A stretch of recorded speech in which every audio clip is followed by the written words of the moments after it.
ඊළඟ ප්‍රශ්නේ තමයි පින්වත්නි බුද්ධ පූජාව මම මේ සරල කාරණාවක් තව අද කතා කරන්න බලාපොරොත්තු වෙන්නේ. බුද්ධ පූජාව කියලා එකක් තියෙනවනේ. බුදුරජාණන් වහන්සේට දානේ පූජා කරන.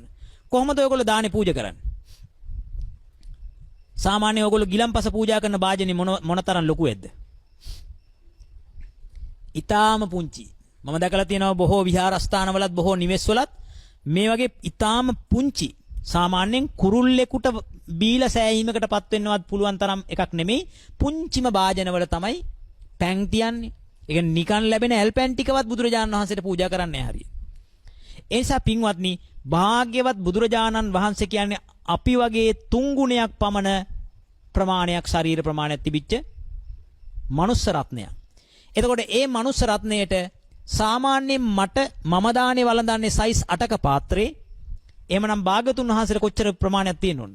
ඒ වගේ 3 ගුණයක්වත් තියෙනවා. කමක් නැහැ. 3 ගුණයක් නෙමෙයි අවම වශයෙන් පින්වත්නි මේ වගේ අර චූටි වාජනවල දානේ පූජා කරන එක පසෙක තබා ඔබේ කුසලයේ දියුණු කර ගැනීම සඳහා භාග්‍යවතුන් වහන්සේට මොන වගේ පූජා කරන්න ඕන? ශ්‍රේෂ්ඨව පූජා කරන්න ඕන. පාත්‍ර පුරවලා පූජා කරන්න ඕන. පෙර ජීවිතවල පාත්‍ර පුරවලා පූජා කරපු එකේ විපාකයක් තමයි අද ඔබ මේ විදියට හොඳට කන්න බොන්නේ ඉන්න හිටින්න තැන් හම්බ වෙලා තියෙන්නේ. යාන වාහන හම්බ වෙලා තියෙන්නේ. නේද? නිරෝගී ශරීරයක් හම්බ වෙලා තියෙන්නේ. මේ ජීවිතේ ඒ වගේ පුංචි දේවල් පූජා කළොත් මොකද්ද වෙන්නේ? ඊළඟ ආත්මවලදී පින්වත්නි ඔබට කන්න නම් බලාපොරොත්තු වෙන්න එපා. සැප සම්පත් නම් බලාපොරොත්තු වෙන්න එපා. ඇයි? ලෝකයේ ඉන්න ශ්‍රේෂ්ඨතම ශාස්ත්‍රූවරයාණන් වහන්සේට කුඩම්මාගේ සැලකිලි කරලා ඔබට රැස් වෙන කුසලයක් නම් ඒ තරම් ප්‍රබලයි කියලා හිතන්න බෑ. ප්‍රබලව කුසල් කරගන්න පාත්‍ර පුරවලා දානේ පූජා කරන්න. එතකොට කෙනෙකුට හිතෙන්න පුළුවන් අපරාධනේ ස්වාමීන් වහන්සේ විසි කරනවානේ. හැබැයි එහෙම හිතපු නිසා තමයි බොහෝ අය අද දුප්පත් වෙලා ඉපදිලා තියෙන්නේ.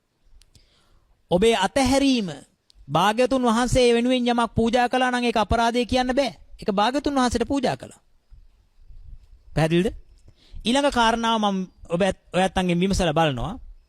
පින්වත්නි භාග්‍යවතුන් වහන්සේට දානයක් පූජා කළාම ඒ දාණයට මොකද්ද කරන්නේ? ඒ බුද්ධ පූජාවට අස් කරනකොට මොකද කරන්නේ? තියෙන ප්‍රශ්නයක් තමයි නේද ඇහුවේ නැති වුණාට.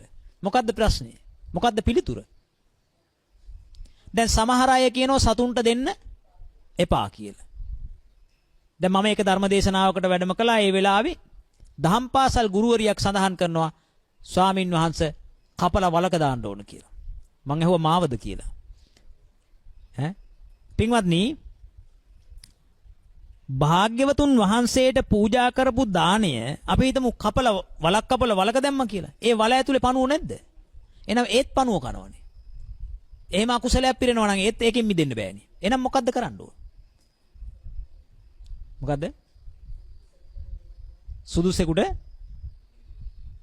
දැන් භාග්‍යවතුන් වහන්සේට පූජා කරපු දාණයට කවරක්ද කරන්නේ කියන කාරණාවට විසඳුම මම මෙන්න මේ විදිහට දෙන්නම්. එතකොට ඔයයන්ට පැහැදිලිව තේරුම් ගන්න පුළුවන්.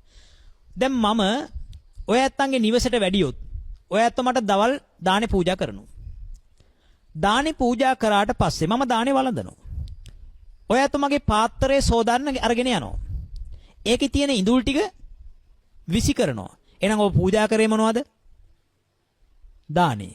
අයින් කරේ මොනවද? ඉඳුල්. ඒ විදිහට හිතන්න භාග්‍යතුන් වහන්සේට පූජා කරේ මොනවද? දානේ. භාග්‍යතුන් වහන්සේගේ මේසේ මතින් ඉවත් කරන්නේ මොනවද? ඉඳුල්. ඉඳුල් ටික කාට දැම්මත් ප්‍රශ්නයක් නැහැ. දැන් තේරුණාද? ඒක සරල කිසිඳු අකුසලයක් සිද්ධ වෙන්නේ නැහැ.